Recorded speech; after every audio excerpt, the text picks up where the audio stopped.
Welcome back to the Outlaw Ranch. Today we have a little woodworking project we're going to try and get tackled here at the shop. I have a toilet paper dispenser that has ripped the sheetrock anchor out away from the sheetrock. So what I'm going to do is I'm going to take this piece of American red oak. We'll rip it down to about 5.5 inches, make it about 16 or 18-ish inches long so we can span the studs. We'll sand it down, router it, burn it, and stain it, and then we'll install it. So first things first, I got to come in here and cut my piece. And the other edge of this has kind of got a little routed edge. So we're going to cut that off because now the routed edge needs to be on this side. So let's get this marked out, and I'll bring you all back. Stand by. All right, I thought I'd like to show you guys just a little trick here. Sometimes when you snap the line, the chalk line, especially on this oak, the chalk doesn't it doesn't stay on the wood very well. And then when you run your saw, the saw blade creates enough, wind disturbance that it lifts the chalk. So what I like to do is kind of pencil my marks a little bit. The pencil line stays on a lot better. So I thought I'd like to show you guys this. All it is, you just take your square, and for me, I'm just cutting a 1/2 inch off. So you come over onto this side of your square right here, and you'll see there's several marks. We're gonna go into the 1/2 inch mark here.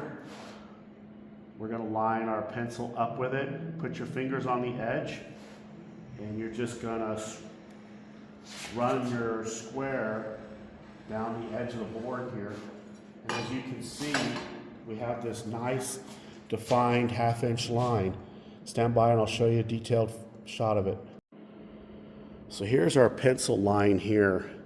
And you see it's really well defined. And we went a little further than we have to go, but it works out a lot better than the chalk. The chalk will just, it just comes right off of this. So just a little trick from years of doing this for a profession. Thought y'all might like to see that.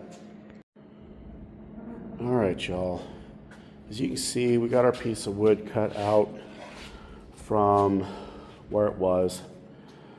This was a piece that I had routed one side of it. So this top edge here, you can see none of the routers come to the end of it.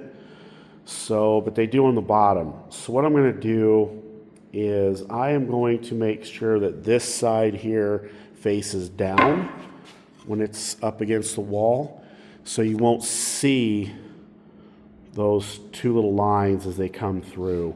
At least that's the idea.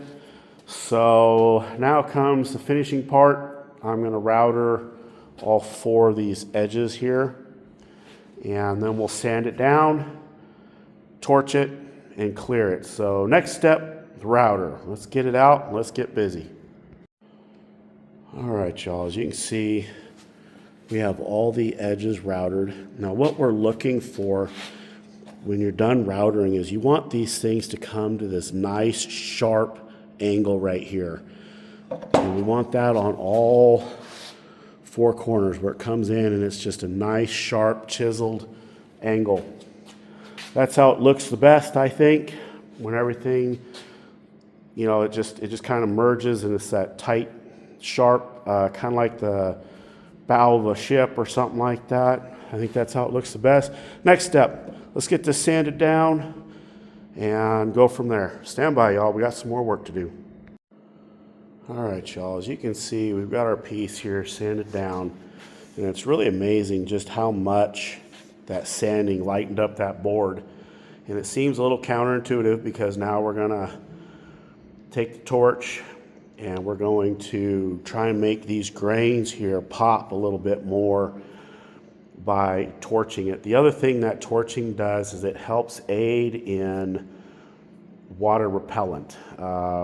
It's an old Japanese trick. I think I mentioned that once before, but it's in a bathroom, which is a high humidity area. So I like to torch them. Gets the grains to pop and keeps the humidity and the water and stuff like that from warping, distorting, ruining that board. So stand by. I'll show you guys the finished product once it's torched, and you'll all get to see what it does. All right, y'all. As you can see, we've got this nice and torched here. Sometimes it's a little hard to see the grains. Like, I didn't even know that this one was here until I started torching it. And then once I found it, I just kind of followed it all the way up. And then this grain here kind of goes right on the inside where our router is here, our little undercut.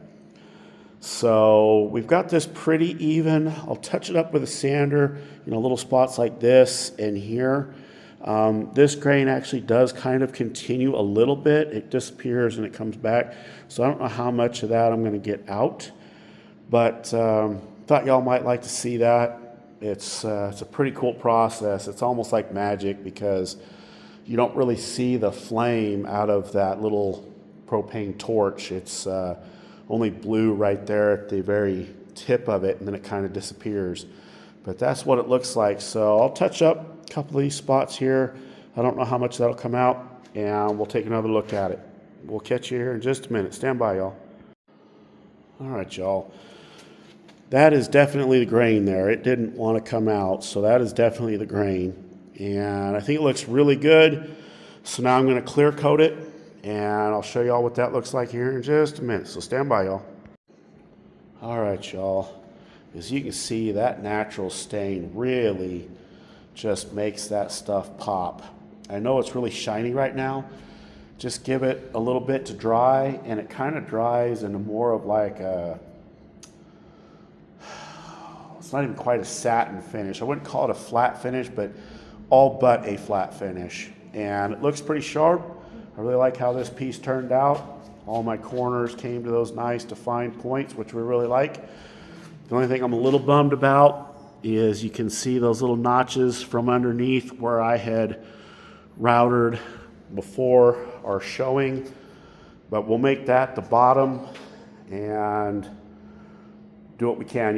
It's a scrap piece. Red oak is pretty expensive stuff, so we're just using the scraps that I had left over around here, and so that'll be it. I'll show you guys what it looks like once it's installed. You have to give me a little bit of time, but for you all, it'll be right around the corner. So stand by, y'all. All right, I thought I'd show you just what we're dealing with here. So you can see in there the sheetrock anchor is pulling out, which allows this thing to just move around so much. You can see it's right there. So that's what we're after. That's what we're going to fix. So stand by. I'll get the rest of this pulled out, and we'll put that board up. All right, y'all. So you can see we have this installed. When you do this and you countersink your holes, and you've got to countersink your holes on this because oak will split. I try to drill my holes so that it's in the black part of the finish here. And the reason I do that is it helps hide the screw heads just a little bit. But do not over countersink them, or you'll end up with that raw exposed wood and it'll show. I got this leveled off. Next thing to do is install the bracket that we had our toilet paper dispenser hanging on. So that'll be the next thing, and it'll be the last thing, and then we'll wrap this video up. So stand by, y'all. Okay, here we go. Finished product. This mount is ultra solid now. It can't move. This will swing, but this thing here cannot move. So everything is done. Everything's finished. We'll head out to the shop, do a little cleanup, and we'll close this out. All right, y'all, as you can see, we got quite the mess to clean up, but I wanted to thank each and every one of you again for everything that you do for me. As always, please like, share, comment, subscribe. I'm very grateful that you guys are doing what you're doing, and I appreciate each and every one of you. I apologize for my raspy voice today. I am ill, not feeling well, and I've been that way now for the last, since Thanksgiving, I guess. So thank y'all for everything you do. I'm very thankful and humbled that you guys would want to watch this stuff. So I guess we'll catch y'all in the next one. Thank you.